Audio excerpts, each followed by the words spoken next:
नमस्कार दोस्तों, आज हम कक्षा 12वीं विषय जीव विज्ञान बायोलॉजी का पूरा प्रश्न बैंक हल करेंगे। इसी से आपका त्रैमासिक परीक्षा का पूरा पेपर आएगा, इसलिए आप लास्ट तक जरूर देखिएगा। पूरे सवालों को हल करेंगे A to Z, इसलिए आप कापी पेन लेकर भी बैठिए। कुछ सवालों को मैं आंसरों को लिखवाता भी जाऊंगा, इसलिए वीडियो शुरू करने के पहले आप वीडियो को एक बार लाइक कर दीजिए और चैनल में नए हो तो चैनल को सब्सक्राइब कर दीजिए।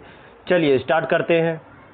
सबसे पहले हम ब्लूप्रिंट को देख लेते हैं, किस अध्याय से कितने नंबर का आना है। तो टोटल 5 अध्याय आने हैं दोस्तों, हर अध्याय से 15 या 10 नंबर का आना है। चलिए आगे चलते हैं, सीधे प्रश्नों की ओर चलते हैं जिनको अपन को सॉल्व करना है। सबसे पहले हम सही विकल्पों को सॉल्व करेंगे, उसके बाद प्रश्नों को हल करेंगे। चलिए पहला दिया हुआ है, परागण की बाह्य भित्ति बनती है, किसकी बनती है? स्पोरोपोलिनिन से बनती है। किससे? स्पोरोपोलिनिन। दूसरा दिया है, कच्चे नारियल का नारियल पानी क्या है? मुक्त केंद्रकीय भ्रूण कोश कहलाता है। क्या कहलाता है? मुक्त केंद्रकीय भ्रूण कोश। दूसरा दिया है, द्विनिषेचन किसके द्वारा प्रदर्शन होता है? बताइए। तो अर्ध आवृत्त बीजी द्वारा। किससे? आवृत्त बीजी द्वारा प्रदर्शित होता है दोस्तों। चलिए आगे चलते हैं। आगे दिया हुआ है चौथा, निम्न में से फूड का कौन सा भाग निषेचन के बाद फल भित्ति बनता है? कौन सा भाग फल भित्ति बनता है? तो अंडाशय भित्ति। कौन सा? अंडाशय भित्ति। पांचवा दिया है, जलकुंभी तथा वाटर लिली में परागण निम्न में से किस कारक द्वारा होता है? किस कारक द्वारा होगा दोस्तों? तो जल के द्वारा होगा। छठवां दिया है, निम्नलिखित विकल्पों में द्विगुणित है। द्विगुणित क्या है? तो युग्म जनन। युग्म जनन जो होता है द्विगुणित होता है दोस्तों। चलिए आगे चलते हैं। सातवां दिया हुआ है, जयांग का वह भाग जो पराग कण ग्रहण करता है कहलाता है। क्या कहलाता है? बताइए। तो वर्तिकाग्र कहलाता है। क्या कहलाता है? वर्तिकाग्र कहलाता है। एल्बुमिनस बीज का उदाहरण है। बताइए क्या उदाहरण है? मक्का।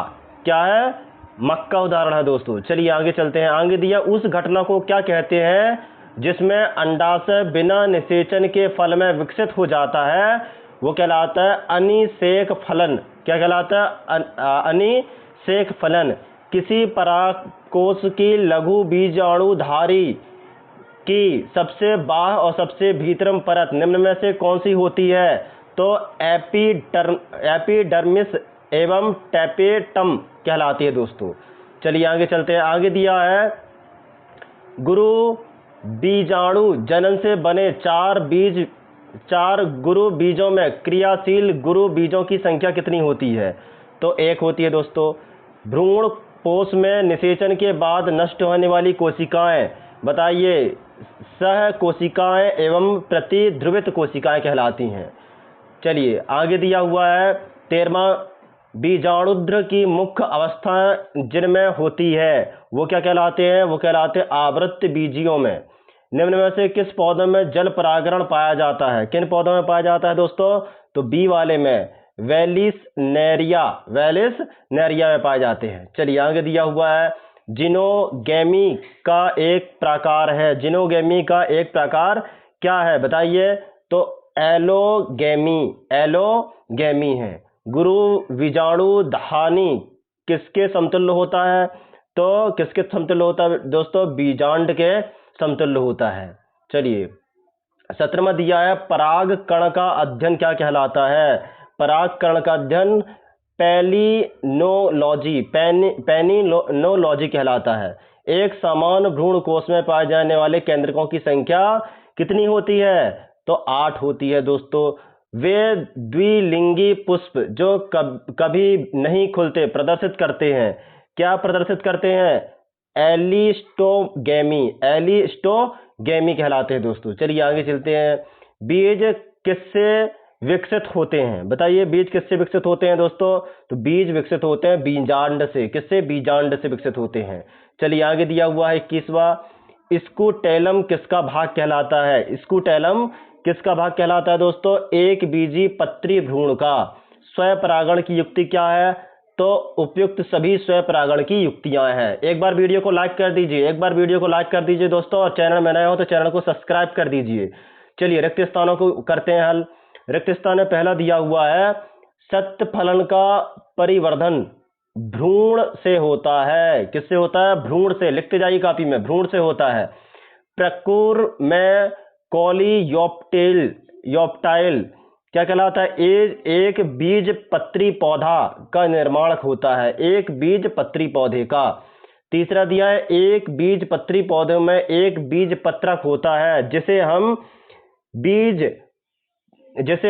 पत्री पौधा कहते हैं, बीज पत्री पौधा कहते हैं। चलिए आगे दिया है, भ्रूण पोष आवृत्ति बीजियों में क्या होता है? बताइए क्या होता है?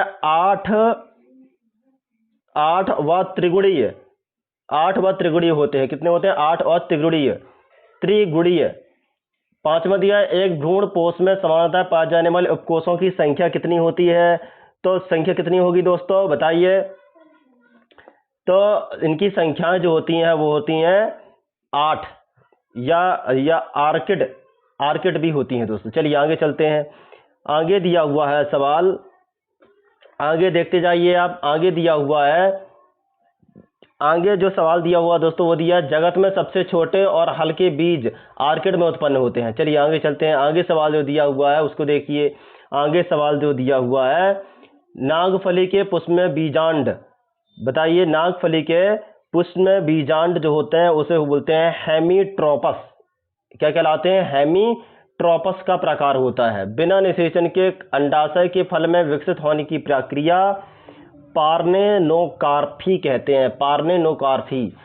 पराग नालिका की बीजांड द्वार की ओर गति क्या कहलाएगी? फेनोट्रॉफिज्म कहलाती है। उसके बाद ये देखिए, टैपीटम एक लघु बीजाणुधारी को पोषित करता है। चलिए एक वाक्य के उत्तर देख लेते हैं। लिखा हुआ है दोस्तों, पहला लघु बीजाणु और परागण का नामांकित चित्र बनाइए, तो इसको आपको बनाना है। दूसरा दिया है, पॉलिनियम का चित्र बनाइए, इसको भी आपको करना है। स्वपरागण के कोई 2 महत्व लिखिए। तो स्वपरागण के पहला महत्व होता है दोस्तों, यह पौधों को अपनी विशेषताओं को बनाए रखने के लिए मदद करता है। और दूसरा होता है, यह पौधों को अपने वंश को आगे बढ़ाने के में मदद करता है। क्या करता है? अपने पौधों को अपने वंश को आगे बढ़ाने में मदद करता है। उसके बाद चौथा दिया, परागण किसे कहते हैं? परागण किसे कहते हैं? चलिए परागण किसे कहते हैं? परागण पौधों के प्रजनन की प्रक्रिया है, जिसमें परागकण एक पौधे से दूसरे पौधे तक स्थानांतरित होते हैं। उदाहरण के लिए मधुमक्खियों द्वारा परागण। चलिए पांचवा दिया, स्वपरागण की कोई 2 हानियां बताइए। तो 2 हानियां होती हैं दोस्तों। पहली हानि होती है, यह पौधों की विविधताओं को कम करता है। और दूसरी होती है, यह पौधों रोगों तथा कीटों के प्रति अधिक संवेदनशील बना रहता है या बना रह सकता है। चलिए छठवां दिया है, पर परागण से कोई 2 लाभ लिखिए। कॉपी में लिखते जाइए दोस्तों, और वीडियो को एक बार लाइक कर दीजिए। चैनल में नए हो तो चैनल को सब्सक्राइब कर दीजिए। चलिए लिखा हुआ है, पर परागण के कोई 2 लाभ लिखिए। तो एक होता है, पौधों की विविधता को बढ़ाता है, और दूसरा, यह पौधों को अधिक मजबूत और स्वस्थ बनाता है। चलिए 7वां दिया है, बैगिंग किसे कहते हैं? बैगिंग क्या है? बैगिंग एक प्रक्रिया है जिसमें पौधों के पुष्पों को एक बैग में रखा जाता है ताकि वह स्वपरागत हो सके। 8वां दिया है, विपुंसन किसे कहते हैं? तो विपुंसन क्या है? विपुंसन एक प्रक्रिया जिसमें पौधों के पुरुष भाग को हटाया जाता है ताकि परागण हो सके। चलिए 9वां दिया है, आभासीय फल किसे कहते हैं? तो आभासीय फल एक प्रकार का फल है जो वास्तविक फल नहीं है, बल्कि यह एक परिवर्तित पुष्प या पुष्पों का समूह कहलाता है। 10वां दिया है, टैपीटम के कोई 2 महत्व बताइए। तो टैपीटम के 2 महत्व होते हैं, यह परागणों को पोषण प्रदान करता है, दूसरा यह परागणों के विकास में मदद करता है दोस्तों। चलिए अब दूसरे अध्याय की ओर चलते हैं। महत्वपूर्ण सवाल आपको मैं बता देता हूं इसमें और कौन से महत्वपूर्ण सवाल हैं दोस्तों, ये इनको आपको करना है। चलिए दूसरे अध्याय में आप चलते हैं, दूसरे अध्याय की भी सवालों को करेंगे।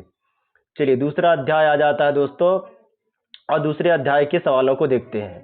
पहला दिया हुआ है, युग्म जनन होता है। तो युग्म जनन क्या होता है? बी द्विगुण, युग जनन में क्या होता है, द्विगुण होता है। मानव है, मानव क्या है एक बताइए, तो बी सजीव प्रजक, क्या है, सजीव प्रजक है दोस्तों। चलिए आगे चलते हैं। तीसरा दिया हुआ है ओव्यूलेशन, अंडोत्सर्ज किस हार्मोन से प्रेरित होता है, किस हार्मोन से प्रेरित होता है, तो एल एल एच, किससे, एल एच से। मनुष्य के चार, चौथा दिया है मनुष्य के 28 दिन के अंडकोश चक्र में अंडोत्सर्जन होता है, बताइए, तो 14वें दिन, कब होता है, 14वें दिन होता है दोस्तों। चलिए आगे चलते हैं। पांचवा दिया है कितने द्वितीयक शुक्र कोशिकाओं से 200 शुक्राणु बनेंगे, तो किससे बनेंगे दोस्तों, 100 से बनेंगे।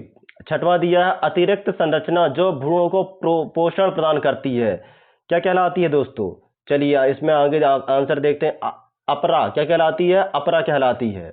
चलिए आगे चलते हैं। आगे दिया हुआ सातवां प्रश्न दिया है आईवीएफ में स्थानांतरित किया जाता है, क्या स्थानांतरित किया जाता है, तो 16 कोरक खंडों वाले भ्रूण को फैलीपीनियन नली में। चलिए आठवां प्रश्न दिया है ध्रुवीय काय का निर्माण होता है, किसमें होता है, अंड जनन में होता है। नौवां प्रश्न दिया है प्रोजेस्टन का स्तर गिर जाता है, कब गिरता है, रजोधर्म के दौरान, कब गिरता है, रजोधर्म के दौरान गिरता है दोस्तों। चलिए 10वां प्रश्न दिया है मनुष्य में भ्रूणीय झिल्लियों की संख्या होती है, चलिए कितनी होती है, तो 4 होती है, कितनी होती है दोस्तों, 4 होती है। चलिए अब रिक्त स्थानों को देख लेते हैं। पहला दिया हुआ है अंडाणु जनन द्वारा एक अंडाणु जनन से क्या होता है बताइए, तो 3 कितना, 3 अंडाणु और 4 कोशिकाएं बनती हैं, 3 अंडाणु और 4 कोशिकाएं बनती हैं। दूसरा दिया है कार्पस लुटियम का पीला रंग किससे होता है, ल्यूटीन से होता है, किससे होता है दोस्तों, ल्यूटीन वर्णक के कारण होता है, लिखते जाइए कॉपी में। तीसरा दिया है मादा के वाह जननांग को क्या कहते हैं, वाल्वा या भाग कहते हैं, क्या कहते हैं, वाल्वा या भाग कहते हैं। मनुष्य में क्या होता है, मनुष्य में फैलोपियन नली निषेचन होता है, फैलोपियन नली में निषेचन होता है। उसके बाद दिया भ्रूण और गर्भाशय की बीज संवाहनी संपर्क वाली रचना को अपरा कहते हैं, क्या कहते हैं दोस्तों, अपरा कहते हैं। छठवां दिया भ्रूण की 16 कोशिका वाली अवस्था क्या कहलाती है, मोरूला, क्या कहलाती है, मोरूला कहलाती है। इसको आप लिखते जाइए दोस्तों, वीडियो को लाइक करते जाइए। और चलिए सत्य देख लेते हैं। तो पहला दिया हुआ है, पहला सवाल दिया हुआ है वृषण में अंतराली कोशिकाओं द्वारा लिंग हार्मोन्स का श्रवण होता है, तो हाँ होता है दोस्तों। उसके बाद दिया निषेचन की क्रिया अंडवाहिनी में होती है, हाँ होती है। उसके बाद दिया हुआ है गर्भाशय में अपरा भ्रूण को पोषण प्रदान करता है, तो करता है। मानव लैंगिक उत्पत्ति वाला जीव है, हाँ है। मानव में आंतरिक निषेचन होता है, तो क्या होता है दोस्तों, आंतरिक निषेचन भी हो सकता है। चलिए छठवां दिया शुक्राणु का संग्रह शुक्राशय में होता है, तो हाँ होता है। उसके बाद फैलोपिनियन ट्यूब अंडवाहिनी का भाग है, तो हाँ है दोस्तों। चलिए इसके उत्तर अब देख लेते हैं। पहला प्रश्न दिया हुआ है शुक्राणु जनन को परिभाषित कीजिए, तो शुक्राणु जनन एक प्रकार की प्रक्रिया है जिसमें वृषण में शुक्राणु कोशिकाएं विकसित होती हैं, परिपक्व शुक्राणु में बदल जाती हैं, परिपक्व शुक्राणु में बदल जाती हैं। दूसरा दिया है मादा जनन तंत्र का नामांकित चित्र बनाइए, इसको आपको बनाना है। दूसरा दिया है मानव शुक्राणु का नामांकित चित्र बनाइए, इसको आपको बनाना है। चौथा दिया है कार्पस ल्यूटिनियम एवं एक्रोसोम के कार्य लिखिए, इन दोनों को मैं आपको बताता हूं दोस्तों। चलिए क्या सवाल दिया हुआ है, कार्पियस ल्यूटिनियस और उसके बाद दिया हुआ है कार्पोल्यूटेनियस और एक्रोसोम के कार्य लिखिए। तो इसके कार्य क्या होते हैं, कार्पियस ल्यूटिनियस के कार्य प्रोजेस्टेरॉन हार्मोन्स का स्रवण करना जो गर्भावस्था को बनाए रखने में मदद करता है। एक्रोसोम का कार्य क्या है, शुक्राणुओं को अंडाणु के बाहरी आवरण को तोड़ने में मदद करता है। चलिए उसके बाद आगे लिखा हुआ है, एक स्त्री सामान्यतः 50 वर्ष की आयु के पश्चात गर्भ धारण नहीं कर सकती, क्यों? तो एक स्त्री की आयु 50 वर्ष के बाद रजोनिवृत्ति हो जाती है, जिसमें अंडाणु उत्पन्न बंद हो जाता है और गर्भ धारण करने की क्षमता समाप्त हो जाती है दोस्तों। चलिए उसके बाद छठवां प्रश्न दिया है, वृषण की अनुप्रस्थ काट का नामांकित चित्र आपको बनाना है। सातवां दिया, प्रसव क्या है, परिभाषित कीजिए। तो प्रसव क्या है? प्रसव एक प्रक्रिया है जिसमें गर्भस्थ शिशु का जन्म होता है। क्या होता है? गर्भस्थ शिशु का जन्म हो जाता है। अब आठवां प्रश्न दिया है, प्लेसेंटा के दो कार्य लिखिए। तो प्लेसेंटा के दो कार्य क्या होते हैं? भ्रूण को पोषण प्रदान करता है और दूसरा भ्रूण के लिए ऑक्सीजन का आदान प्रदान करता है। भ्रूण के लिए पोषण और भ्रूण के लिए ऑक्सीजन का आदान प्रदान करता है दोस्तों। चलिए नौवां दिया हुआ है, ग्रेफियन फॉलीकॉन का चित्र बनाइए। तो आपको बनाना है। 10वां दिया है, सेमिनल प्लाज्मा के मुख्य घटक क्या हैं? तो क्या घटक हो सकते हैं दोस्तों? पहला होता है फ्रूटोज, दूसरा होता है प्रोस्टाग्लैंडिस और तीसरा होता है अन्न पोषक तत्व। चलिए उसके बाद दिया हुआ है 11वां प्रश्न, ध्रुवीय पिंड अंड जनन के दौरान ही बनते हैं किंतु शुक्राणु जनन के दौरान नहीं बनते, कारण स्पष्ट कीजिए। तो अंड जनन को एक अंडाणु और दो ध्रुवीय पिंड बनाते हैं, क्योंकि अंडाणु का निर्माण असमान कोशिका विभाजन द्वारा प्राप्त होता है। शुक्राणु जनन में 4 समान शुक्राणु बनते हैं, क्योंकि शुक्राणु का निर्माण समानतः कोशिका विभाजन द्वारा होता है दोस्तों। चलिए अब अध्याय, इसके महत्वपूर्ण सवालों को आप देख लीजिए जो आएंगे पेपर में और इनको आप करेंगे। चलिए अध्याय 3 की ओर चलते हैं। अध्याय 3 से आने वाले सवालों को आप हल करेंगे दोस्तों। चलिए आगे चलते हैं, ये सवाल महत्वपूर्ण, इनको आप करेंगे। चलिए अध्याय 3 दिया हुआ है, जनन स्वास्थ्य। जनन स्वास्थ्य से आने वाले सवालों को हल करेंगे। पहला दिया है सिफिलिस। सिफिलिस क्या है? एक बैक्टीरियल जनित यौन संचारित रोग है। क्या है? बैक्टीरियल जनित यौन संचारित रोग है। दूसरा दिया है, एड बीमारी में HIV प्रतिरक्षा कोशिकाओं को नष्ट करता है। क्या करता है? प्रतिरक्षा कोशिकाओं को नष्ट कर देता है। तीसरा दिया है, परिवार नियोजन कार्यक्रम सन 1951 में शुरू किया गया था। चौथा दिया है, जनसंख्या पर निबंध मत्सद के द्वारा लिखा गया है। किसके द्वारा? मत्थस के द्वारा लिखा गया है। उसके बाद पांचवा दिया, पुरुषों में शुक्रवाहिनी बंध कारकों को क्या कहते हैं? वसोक्टोसी कहते हैं। छठवां दिया, मानव जनसंख्या का जनसांख्यिकी अध्ययन क्या कहलाता है? जनसांख्यिकी कहलाता है। क्या कहलाता है? जनसांख्यिकी। सातवां दिया, जन्म दर और मृत्यु दर का अनुपात प्राकृतिक वृद्धि दर कहलाता है। चलिए आगे चलते हैं, सत्य असत्य को करेंगे। तो पहला दिया हुआ है दोस्तों, गर्भपात स्वतः भी हो सकता है। हाँ हो सकता है, गर्भपात स्वतः भी हो सकता है दोस्तों। दूसरा दिया है, सभी प्रकार के यौन संचारित रोग पूरी तरह से उपचार योग्य हैं। तो नहीं, कुछ उपचार हो सकते हैं, कुछ नहीं हो सकते।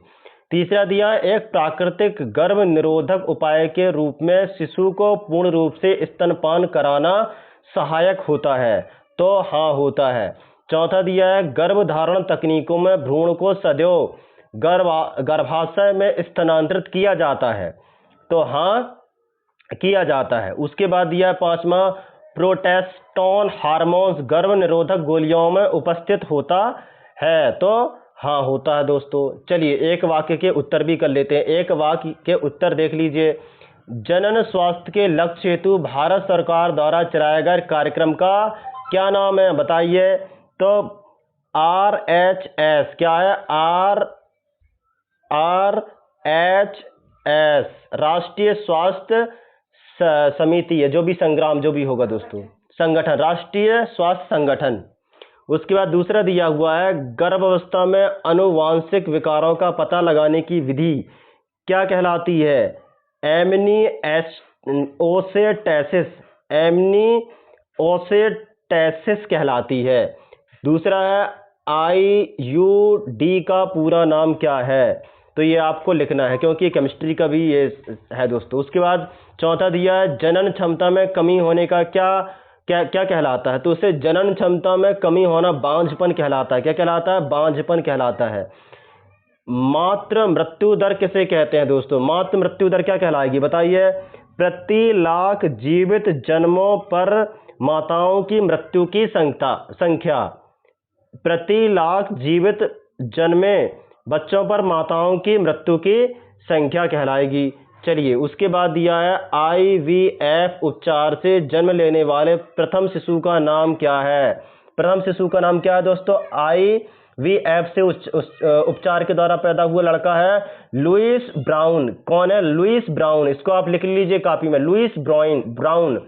तीसरा दिया है ZIFT का पूरा नाम क्या है? तो ZIFT का पूरा नाम है जाइगोट इंट्राफैलिपियन ट्रांसफर, जाइगोट इंट्राफैलिपियन ट्रांसफर। चलिए आगे चलते हैं। चौथा दिया यौन संचारित रोगों को संक्षिप्त रूप से क्या कहते हैं? संक्षिप्त रूप से बोलते हैं STD। क्या कहते हैं? STD कहते हैं दोस्तों। चलिए आगे चलते हैं। आगे दिया हुआ है, आगे जो दिया हुआ है दोस्तों इनके भी आप हल निकालेंगे। मैं सीधे चलता हूं दोस्तों, सवालों की ओर चलता हूं। चलिए कौन से सवाल आ गए? चलिए ये हो चुका है और ये भी हो चुका है। चलिए सीधे सीधे मैं अब अगले अध्याय की ओर चलता हूं। महत्वपूर्ण सवालों को आप देख लीजिएगा। चौथा अध्याय दिया है वंशागति और विविधता के सिद्धांत। इसके भी सवालों को हल करेंगे, पूरा एकदम निपटा के छोड़ेंगे दोस्तों। पहला दिया हुआ है मनुष्य के लैंगिक निर्धारण के लिए Y गुणसूत्र उत्तरदायी होता है। तो क्या होता है? तो कुछ किताबों में लिखा हुआ है दोस्तों होता है, जबकि ऐसा नहीं होता। X और Y दोनों गुणसूत्र जो है उत्तरदायी होते हैं। चलिए दूसरा है एक विवाहित जोड़े के पहले से 3 पुत्रियां हैं, वो अब चौथी संतान का सोच रहे हैं। इस भावी संतान के पुत्र होने की संभावना 100% होगी। एकदम गलत है दोस्तों, 100% संभावना नहीं हो सकती। तीसरा दिया है जब कोई गुण एक से अधिक विपरीत जोड़ों द्वारा संचारित होता है तो उसे बहुविकल्पीय कहते हैं। तो हाँ कहते हैं दोस्तों, हाँ नहीं कहते दोस्तों, क्योंकि ऐसा नहीं होता। तीसरा दिया है मेंडल ने जीन को कारक कहा है। तो हाँ कहा है दोस्तों। चौथा क्या है? सत्य है। अब देखिए जीन विनिमय की क्रिया पेट्रोटीन अवस्था में होती है। तो हाँ होती है। गुणसूत्रों का एक निश्चित क्रम कैरियोटाइप कहलाता है। हाँ कहलाता है दोस्तों। तीसरा दिया मेंडल ने अपने प्रयोगों में चना के पौधों का चयन किया। नहीं, चना का नहीं दोस्तों, मटर के पौधे का प्रयोग किया है। तीसरा दिया लिंग निर्धारण की क्रिया MN गुणसूत्र पर निर्भर करती है। आंशिक रूप से निर्भर करती है, पूरे तरीके से निर्भर नहीं करती दोस्तों। चलिए आगे चलते हैं। ये कुछ सही जोड़ियां दी गई हैं दोस्तों, इनको आपको प्रैक्टिस करना है, इनको आपको लगाना है। मैं सीधे सवालों की ओर चलूंगा। चलिए पहला सवाल दिया है मेंडल ने अपने प्रयोग में मटर के पौधे का चयन क्यों किया? तो मेंडल ने अपने प्रयोग के लिए मटर के पौधे का चयन किया क्योंकि वे आसानी से उगाए जा सकते हैं, उनकी पीढ़ी की अवधि कम होती है, उनके लक्षण स्पष्ट रूप से दिखाई देते हैं, इसलिए उसने चयन किया। मेंडल के प्रभाविता के नियम को लिखिए। तो मेंडल के प्रभाविता के नियम के अनुसार जब 2 विपरीत लक्षणों वाले पौधों को संकृत किया जाता है तो पहली पीढ़ी में केवल एक लक्षण दिखाई देता है, जिसे प्रभावी लक्षण कहते हैं दोस्तों। चलिए तीसरा सवाल जो दिया हुआ है वो है एक संकर क्रॉस को परिभाषित कीजिए। तो एक संकर क्रॉस एक प्रकार का संकरण है जिसमें एक पौधे को उसके आभासीय पौधे के साथ संकृत किया जाता है। चौथा दिया हुआ है द्विसंकर कोष को परिभाषित कीजिए।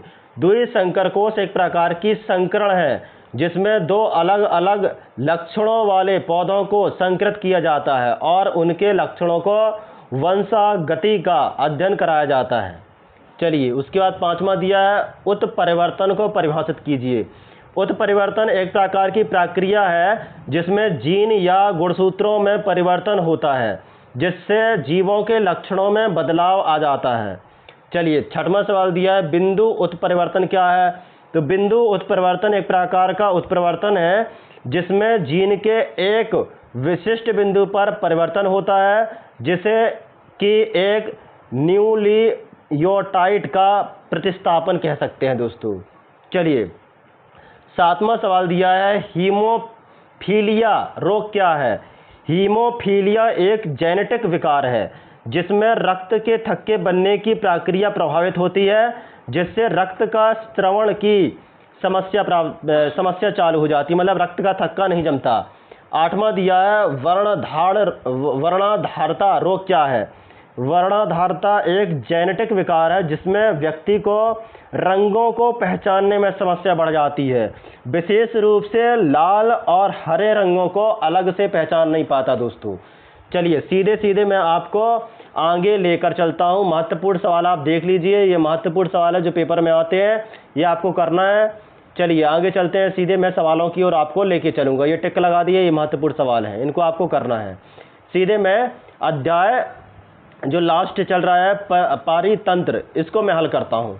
लिखा हुआ सत्य असत्य चुनिए। क्या लिखा हुआ है? सत्य असत्य को चुनिए। तो पहला सवाल दिया है, पारिस्थितिकी तंत्र के दो घटकों से मिलकर बनी इकाई को जैविक घटक अजैविक घटक कहते हैं, तो सत्य है। दूसरा दिया है, पारिस्थितिकी तंत्र के जैविक घटक के अंतर्गत उत्पाद और उपभोक्ता अपघटक कहलाते हैं, तो कहलाते हैं।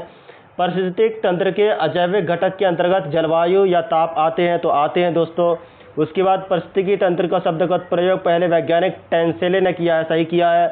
पारिस्थितिकी तंत्र के जैविक घटक का भाग अपना भोजन एक दूसरे के संरक्षण के रूप में प्राप्त करते हैं, तो हाँ करते हैं। उसके बाद ये विभिन्न श्रृंखलाएं आपस में मिलकर खाद्य जाल बनाती हैं। पारिस्थितिकी तंत्र ऊर्जा का प्रवाह एक दिशीय होता है, हाँ होता है दोस्तों। उसके बाद दिया, पारिस्थितिकी तंत्र में ऊर्जा का मुख्य स्रोत सूर्य से प्राप्त होता है, हाँ होता है दोस्तों। चलिए आगे भी देख लीजिए, ये सत्य असत्य देख लीजिए दोस्तों, लगभग सभी सत्य है, एक आध दो असत्य होंगे दोस्तों। मैं सही जोड़ी पर आ जाता हूँ। सही जोड़ी दिया है 10% नियम। 10% नियम क्या कहलाता है? ऊर्जा प्रवाह का नियम कहलाता है। शेर, सांप, चीता ये कहलाते हैं तृतीयक उपभोक्ता। क्या कहलाते हैं? तृतीयक उपभोक्ता। तीसरा दिया, पायोनियर समुदाय। पायोनियर समुदाय क्या कहलाते हैं? अपघटकर्ता कहलाते हैं। जीवाणु और कवक क्या कहलाते हैं दोस्तों? जीवाणु और कवक कहलाते हैं अपघटन करता। चौथा का आंसर क्या हो जाएगा? आ वाला। उसके बाद यह चरम समुदाय, क्रमक में अंतिम अनुकरण कहलाता है। इसका आपको तीसरे वाले को जो है पादप प्लाग कहलाया जाएगा दोस्तों। चलिए आगे चलते हैं, एक वाक्य में उत्तर लिखिए। चलिए देखते हैं क्या लिखा है। पारिस्थितिक तंत्र की मूल इकाई लिखिए, क्या है? तो पारिस्थितिक तंत्र ही है। दूसरा दिया है, बहुत सी खाद्य श्रृंखलाओं के आपस में जुड़ने के कारण बनने वाली संरचना को क्या कहते हैं? तो खाद्य जाल कहते हैं। क्या कहते हैं? खाद्य जाल। ऊर्जा प्रवाह के प्रत्येक स्तर पर कितने प्रतिशत ऊर्जा का स्रवण होता है? तो 90%। चौथा दिया, एक समान आपस में प्रजनन योग्य जीवों के समूह को क्या कहेंगे? प्रजाति कहते हैं दोस्तों। क्या कहते हैं? प्रजाति। चलिए इनके महत्वपूर्ण सवालों को टिक लगा देता हूं जिनको आपको करना है खुद। ये महत्वपूर्ण सवाल है जिनको आपको खुद करना है दोस्तों। यदि आपको वीडियो अच्छी लगी हो तो वीडियो को लाइक कर दीजिए, और चैनल में नए हो तो चैनल को सब्सक्राइब कर दीजिए दोस्तों। चलिए आगे चलते हैं। आगे ये सभी सवाल मोस्ट IMP, इनको आप खुद से करेंगे। यदि वीडियो अच्छी लगी हो दोस्तों तो वीडियो को लाइक कर दीजिए, और चैनल में नए हो तो चैनल को सब्सक्राइब कर दीजिए। इसी प्रकार की वीडियो हम लाते रहेंगे। जय हिंद, जय भारत दोस्तों।